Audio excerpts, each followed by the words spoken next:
Magandang araw mga kaibigan. Bigyan natin ng reaction opinion itong post ng 28. Title, Lehitimong Blue Ribbon Chair.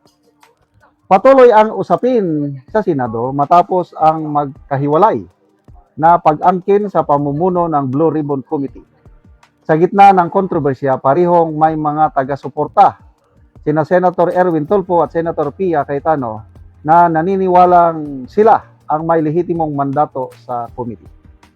Iginiit ng kampo ni Senator Tulfo na siya ang kinikilalang chairperson sa ilalim ng bagong reorganisasyon ng Senado, habang nanindigan naman ang kabilang panig sa kanilang interpretasyon ng mga umiiral na patakaran at proseso.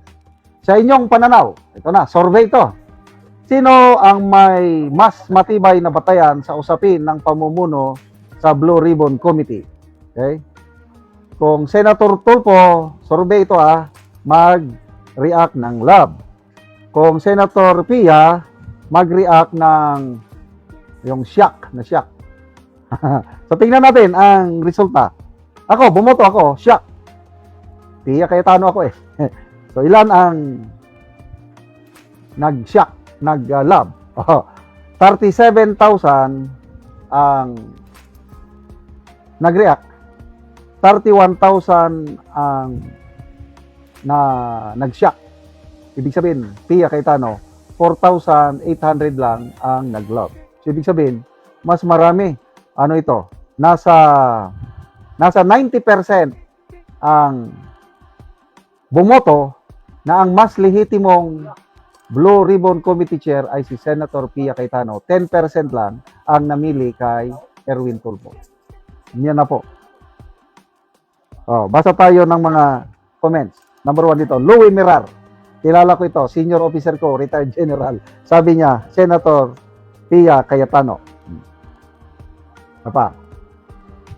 Ibarra Crisostomo, Pia Cayetano, Blue Ribbon Committee Chairman. Si Erwin Tulfo, Blue Ribbon Committee. Susan Orhelio, si Pia, they were voted by 13 senators while Erwin is only 12. Agree ako niyan. Kahit nga sa nag-survey ang Daily Tribune, ganyan din. Nagkakagulo ang leadership ng Senado. Kung boboto ka ngayon, kung daanin sa eleksyon, taong bayan ang mamili ng Senate President, sino ang iboboto mo? Daily Tribune. 65% sa bumoto sa Daily Tribune na post kanina. Pinipili nila, binoto nila si Senator Cayetano. 20% lang ang pumili kay Gatchalian, 15% yung undecided. Kaya ang nakakarami ang public perception, pabor na pabor dito sa grupo ni Senator Alan Peter Cayetano. Then of course dito na rin sa BRC, panalo si Senator Pia. Norberto Liopar, si Pia Cayetano ang legitimate according to the Constitution. Constitution must be respected. Baby Pontanos, paano naging BRC chair ang sangkot sa malitagang na Ben De Lopa? Ay nako, humingi naman siya ng paumanhin. Bilib din ako kay Senator Erwin. Yung kanyang pagmumura ba yun o pangbabastos, yung kukwiliuhan daw niya ang mga senador na mag-conduct ng peke nga Blue Ribbon hearing. Kukwiliuhan. Tapos sasampalin niya ang mga Senate employees na tumulong sa pag-conduct ng Blue Ribbon noong June 4. O binatikos siya ng todo hanggang humingi siya ng apology. Okay naman. Lang parang hindi na ugaling senador yung ganun. Magmumura ka sa interview. Pwede yun. Bilang journalist, dyan sila sumikat, yung sobrang tapang. Nung hinamon siya ni Senator Badboy Robin Padilla, sabi niya, Sir, please lang isama mo ako na kwilyohan. Huwag naman si SP Cayetano.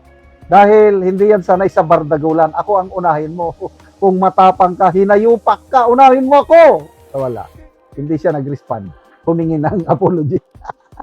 Ay, nako. Mayang Lumor. Yung isa, Blue Ribbon Committee.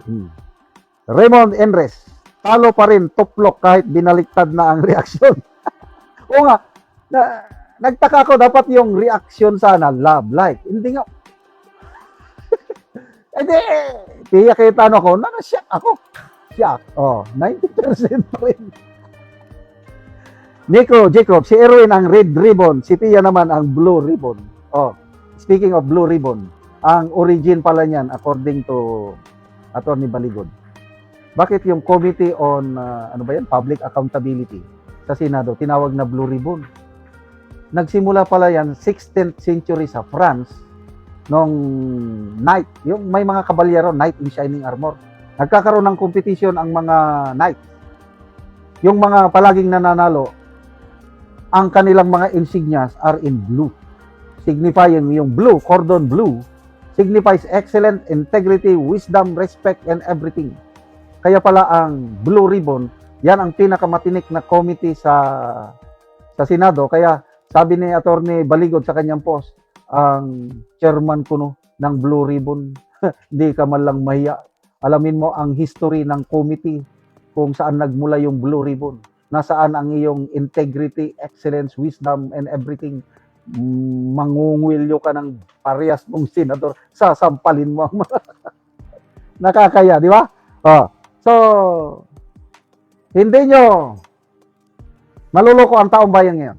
Alam namin kung sino ang legitimate. SP Cayetano, legitimate SP.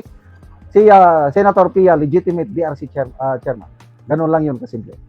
Salamat mga kaibigan sa inyong pagsubaybay sa channel nito. Nakakatulong kayo ng malaki sa tribong Talanding ng Bukidnon dahil ang income natin sa channel nito is pantulong po sa tribo.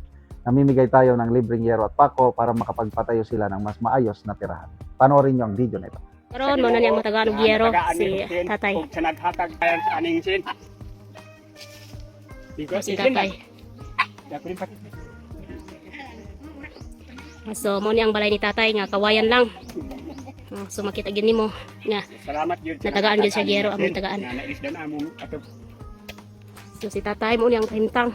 Uy kayo kay kawayan lang tanan. Nga nataga. So mo ni ang ilang abuhan. So mo ni ang kahimtang. So mo pod ni ang diri sa ilang sala. So makita nimo nga ilang kahimtang.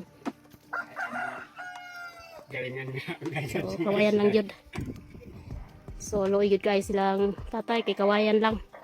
So mo na ilang sulod sala. So na si nanay. So nanay unsay imong masulti nga natagaan mo gyero? Ay, salamat gid sa Ginoo. Labaw sa naghatag kay siya ang taytayan sa among kaayuhan nga mabalhin gid ang among payag. Oh, so makapuli na gyud mo og atop nay. Makapuli na mi. So pila na ni katuig nay? 5 na. So 5 na katuig busa na inani na siya. So ang atop kawayan so dingding pod kawayan. So namoy anak nay. Na nga minyo na. So nangaminyo na. So nangaminyo na ang inyong anak nay. Pila imong edad? Say, o 71. O si tatay? 52. Okay. So si nanay. So sila. So ang ilang balay mo lang ni. So ang ilang mga anak nangaminyo na.